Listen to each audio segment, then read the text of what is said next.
Episode 235, The Change Underground. This is the Change Underground for the week ending 19th of October 2020. John Moore reporting. Decarbonise the air, recarbonise the soil. So I bit the bullet, changed the podcast name and artwork. You may have noticed the change in your podcatcher. Let me know what you think. So what can you expect from this momentous change? Well, pretty much what I've been doing. I've just adjusted the name to match the content rather than the other way round. But as I dive more deeply into this regenerative thing, I've started to question everything. Back in episode 225, I disclosed my heretical views on compost. Since then, and whilst researching, other sacred cows of the non-industrial food production world have asked to be examined. From simple things like weed competition, does this really exist or is it just assumed to be the case? Of course, when we set up a no-dig garden in the correct manner, weeds are never an issue. But say we overplanted a bed with too many seeds/seedlings and one food crop was growing more closely than the books suggest. Is this really a bad thing? Do roots compete with each other? I don't know, but I'm going to run some test plots to see. Regenerative theory would suggest the greater the root numbers from different cultivars and species, the greater the biodiversity in our soil. And the greater the biodiversity, the more numerous the bacteria and fungi within that soil.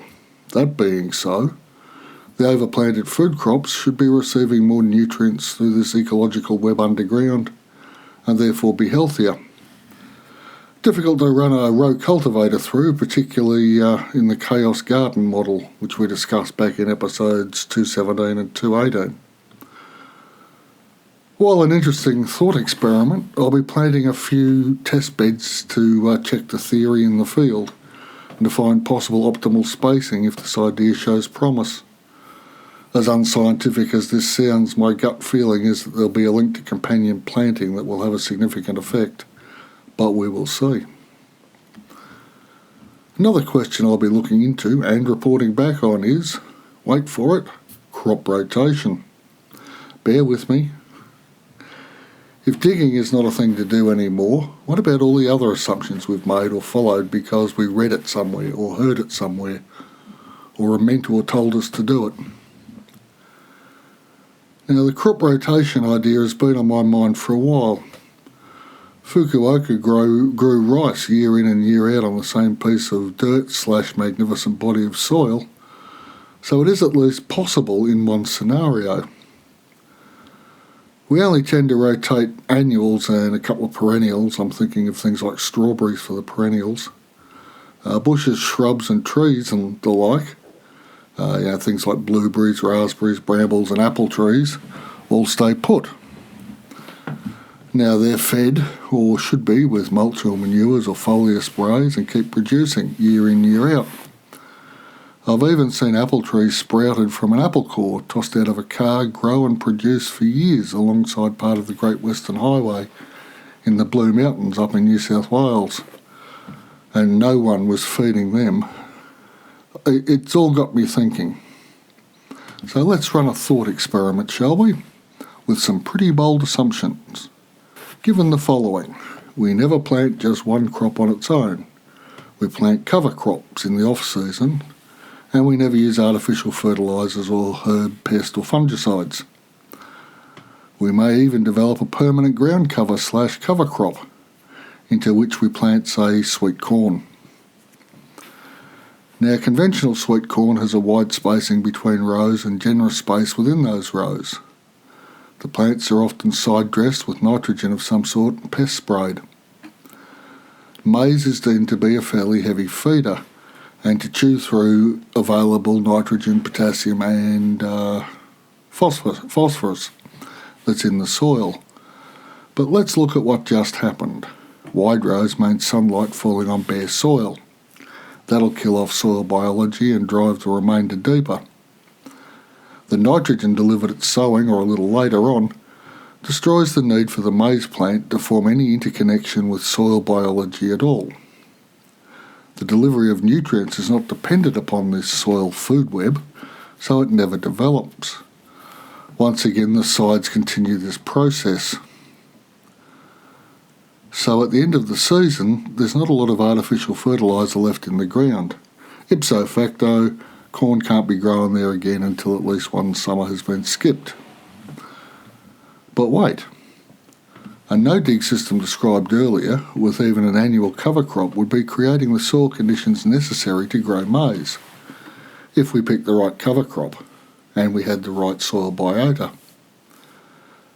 Now, if this cover crop was a perennial and the soil biota supporting the perennial cover crop was the correct mix to grow maize, would it not make sense to feed the cover crop and the soil biota in an attempt to maintain optimal growing conditions for the maize, in much the same way that Fukuoka did for his rice?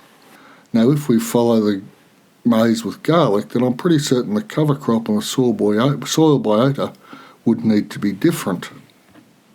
So we get to a place in our soils where they're perfectly set up for maize, then we plant something else into the space that maize has been in, and then the soil biota might not be optimal for the new crop. It performs poorly, and we conclude the maize had just used too much of the available nutrient store to allow the new crop to grow. An alternative view would be that as the soil conditions, variability, moisture, structure and biota were perfect for maize, planting an unrelated crop into the same space requires a redistribution of the soil biota types for the new crop. Think of it this way: if you suddenly introduce a new form of protein to your diet, as you've decided to drop meat from your eating experience, you could choose any number of pulses as an alternative. Let's assume you chose baked beans, a legitimate enough choice. What are the effects of this change? From meat 7 days a week to baked beans 7 days a week. I'm guessing a huge amount of bloat, some generation of gas and possible indigestion. But after a week or two, the gut microbiome will have adjusted, breeding up more of the species that can handle pulses and allowing those that are required for flesh to dwindle in number. I think a similar thing could be happening in the soil as we rotate crops. What if we could maintain the right soil biota and therefore the release of exactly the right nutrients from the soil for maize in the same spot year after year? Those same soil biota continue doing their thing all year, turning bedrock into valuable nutrients, subsoil and topsoil, fed by the sugars the cover crops are generating as they photosynthesize. It is possible that this could be a thing.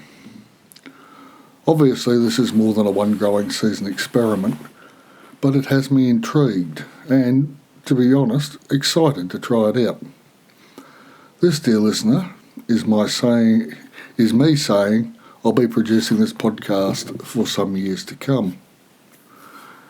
Now, there are any number of heretical ideas out there in the ether, but root competition and non-rotation of crops are the two that really excite me. Chaos and permanence, if you like, which is always a nice balance. Has a certain poetry to it that appeals to me. If there's any other horticultural heresy you'd like me to try out, drop me an email, john@worldorganicnews.com, and I'll have a squiz at it. Can't promise anything, but if it piques my interest, we could have a crack at it. So there you have it. Change Underground Rebranding Podcast episode in the can. From the 1st of November 2020, I'll have the Change Underground Academy up and running on the World Organic News website. Lots of courses, short quick fixes, through to longer how-to and why-to are coming. I try to always remember and underpin my work with our catchphrase: decarbonise the air, recarbonise the soil. Thank you all for listening. I'll be back next week.